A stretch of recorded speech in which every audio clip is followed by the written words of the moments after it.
Hey, what's up guys? HobsonPlays here. Welcome back to another episode of Minecraft Bedrock, where we're trying to get all the achievements for the Xbox One.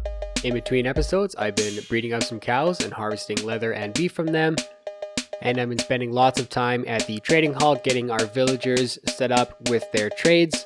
As you can see, I've got quite a few of my villagers already set up. Unfortunately, I've had terrible luck with these two guys. They will just not give me anything useful. I'm still searching for unbreaking, and I'm trying to get efficiency 5 as well, but these two guys are just not cooperating. The side bonus though of them making me stay here so long is I'm getting lots of iron, so we're doing quite well with our iron farm, so lucky for me this iron farm actually works. Today I have a few projects. First up, I want to get our sheep shear organized and set up. That way we can start making some beds. That way we can go to the nether and start farming netherite and getting a few resources that I need there. I have a few plans for getting our home area a little bit prettier. And with that, I do need some blackstone. And like I said, we'll get some netherite. So while we're down there, we'll get a bunch of resources that we can in the nether. And once we get a bunch of netherite, we can start spending some of our diamonds and getting armor and better weapons set up, and then upgrading them with netherite. So to explain this sheep shearing machine, let's head over to a creative world and I'll show you how it's done. Alright, so we're here in my creative testing world. This is the basic premise of our sheep machine. Principle of this works off of sheep eating grass to regenerate their wool. So this observer here watches to see when the grass changes to dirt. When it changes to dirt, that means the sheep has eaten grass and regenerated its wool, and this dispenser here is full of shears, and it will trigger and shear the sheep. The wool will drop and will be collected through this hopper minecart right here, because hopper minecarts can collect items through a block. It gets dispensed down into here and into this chest. So you can see here, as time goes by, this chest will get full of wool. It's a pretty small design, so I can expand this as far as I really want.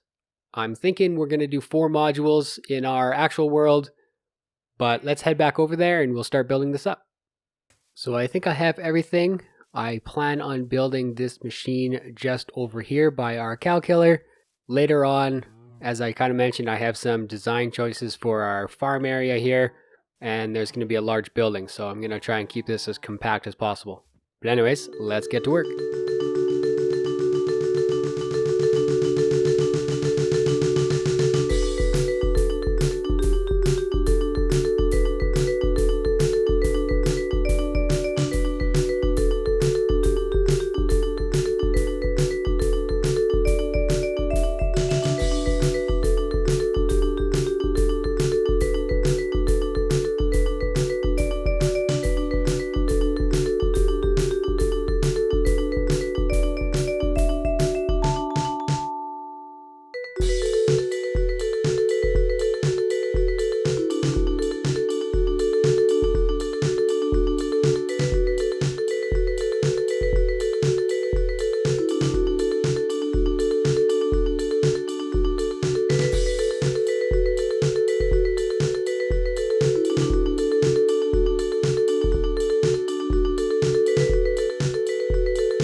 Well, that went pretty easy, a little bit better than expected. I just need to go get some shears now and fill up our dispensers. Iron farm for the win.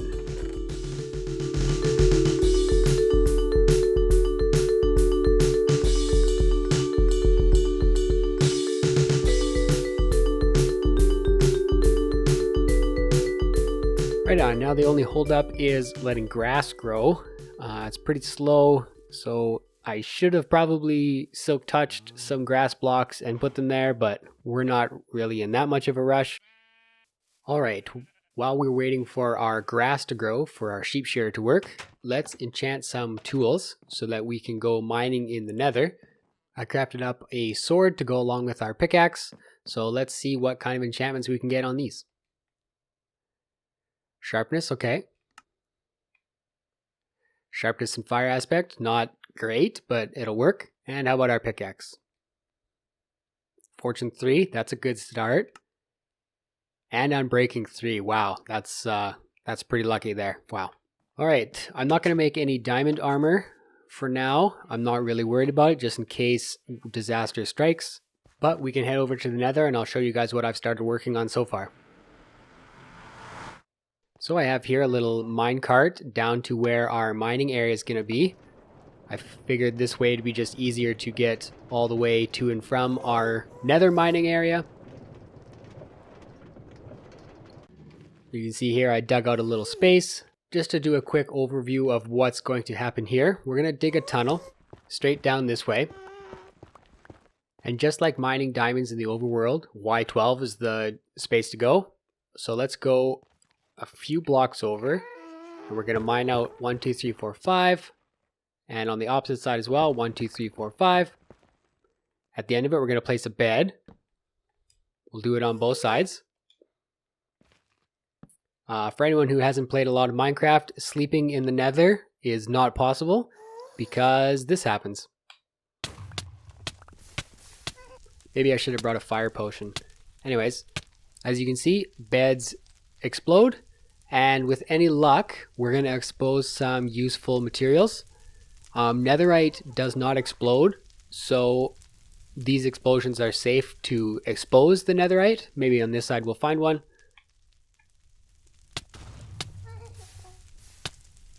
Still no luck, but Netherite is very difficult to find. But I actually found a piece down here earlier when I was digging out this tunnel. So we can mine that one. Again, we need to use a diamond pickaxe for this. So let's get that. That does take a little bit. I don't think it's affected by fortune. It is not. So there we go. We got our first Netherite piece, ancient debris, which we have to do a little bit of work to get this to be in useful condition. I believe the way this works, you have to smelt those down into Netherite scraps and then craft them together with gold ingots to get a single Netherite ingot. But let me do some more mining. I want to get our tunnel set up for our beds to be placed, and then we'll see how much Netherite we can find. Alright, so I made a decent sized tunnel. Let's head back real quick, get some more beds, and actually an iron pickaxe so I don't have to waste my diamond pickaxe mining netherrack, and let's see what we can come up with. It's good to see this is working fairly well. Alright, I've pretty well filled my inventory with beds. Let's go make some explosions. I think for fun, I'm just going to place all my beds first and then do like rapid fire explosions. Funnily enough, I made way too many beds. Alright, let's see what happens. Oh, that's not good. That's also not good.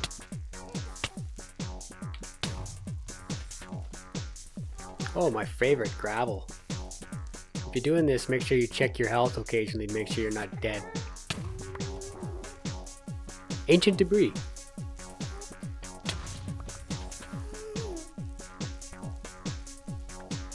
I'll come back and fix out the lava later.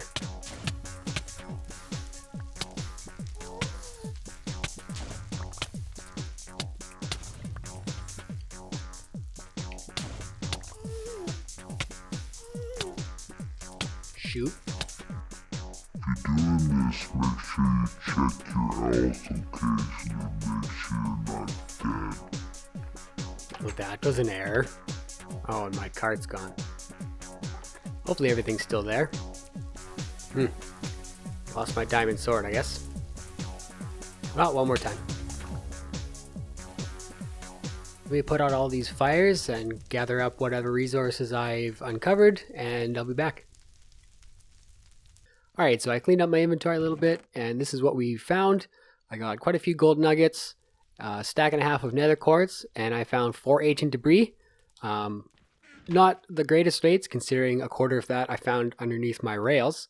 So I'm going to do a little bit more mining, see if we can get enough to make a couple ingots, and then we'll go make some armor and upgrade our stuff. I didn't spend a whole lot more time mining, but I did find another 5 ancient debris, which gives us a total of 9. Now that that's a divisible number of 8, I'd like to smelt this down and see what it looks like.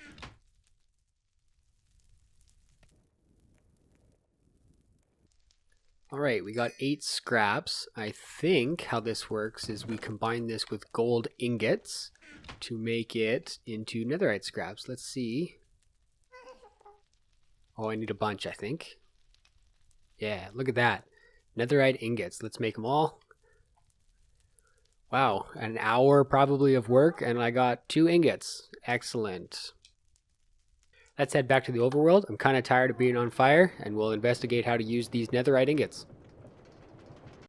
So I'm pretty sure the way this works is we need to use a smithing table, which I can make. Place this down. We'll set it here for now. Now if I put my pickaxe and an ingot here, look at that. We have a netherite pickaxe. It does keep my enchantments, so I don't need to re-enchant that item. And it's just a 1-to-1, so one item and 1 ingot to make a upgraded item. And look at that. We have our first netherite item. So I think that is where I'm going to end this episode. I think in between episodes, I'm going to find some more diamonds so that we have a little bit of access so we can make some more tools and fully deck out ourselves with armor. And then I'll spend a whole bunch of time mining for some netherite as well. I think I'm going to keep using the bed strategy. It is definitely, in my opinion, kind of a beginner strategy when you're kind of low on resources. I think what I'd like to actually do is basically strip mining with TNT, but that means we're going to have to make some kind of mob farm to get gunpowder. I do need to get sand as well. I want to make a concrete factory, which we have lots of sand over there, so that's great. I guess I just need to find a gravel deposit then to do that. I might spend a little bit of extra time planning out what I want to do with our farm here. I do, like I said before, I do have some ideas for making this a little bit more aesthetically pleasing. I'd like to, at some point, build up this sugarcane farm as well. I need a lot of paper, and this just is not producing enough. I need to be trading with my villagers over there. And I'll probably also invest a lot of time with these 2 guys. As always, we'll take a look at our achievement progress. I don't think I did a whole lot.